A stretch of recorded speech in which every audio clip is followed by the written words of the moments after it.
दोस्तों आज हम आपको बताएंगे कि व्हाट्सअप का मैसेज 24 घंटा में ऑटोमेटिक किसी को मैसेज कैसे डिलीट किया जाता है। आज यही आपको सिखाएंगे, तो वीडियो में बने रहेगा। चलते हैं स्क्रीन पे।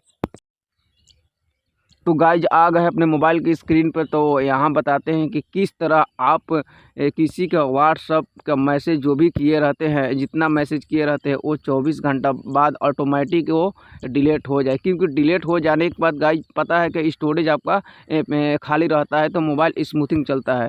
तो आपको यही बताएंगे गाइज, ठीक है। सबसे पहले हम किसी को व्हाट्सअप पर चले जाते हैं, ठीक है। जैसे कि हम ऊपर वाला के व्हाट्सअप पर चले गए। व्हाट्सअप पर जाने के बाद गाइज हम यहाँ पर जाएंगे। यहाँ पर जाने के बाद जो प्रोफाइल, सबसे पहले इस पर ओके कर दीजिएगा। मैसेज जैसे करते जैसे आ जाएगा वो जाने के बाद डीपी पर टिप देंगे, ठीक है। डीपी पर टिपने के बाद गाइज यहाँ पर 3 लाइन दिखाई दे रहा कोना में दाहिने साइड, तो यहाँ ओके कर देंगे।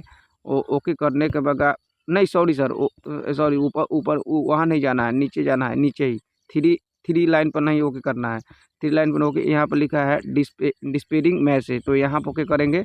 यहाँ पर देखिए 24 घंटा लिख रहा है, 24 घंटा बाद करेंगे तो 24 घंटा बाद ऑटोमेटिक वो जितना चैट किए रहेंगे वो डिलीट हो जाएगा। और ये 7 दिन पर करेंगे तो 7 दिन बाद वो चैट ऑटोमेटिक डिलीट हो जाएगा। 90 दिन बंद, यानी कि बंद कर देंगे तो जितना मैसेज किए रहेंगे 1 साल 1.5 साल सब मैसेज यहाँ पर रहेंगे। लेकिन 24 घंटा पर कर देते थे ऑटोमेटिक, 24 घंटा बाद ये क्या होगा, यानी कि मैसेज ऑटोमेटिक ये डिलीट हो जाएगा, ठीक है।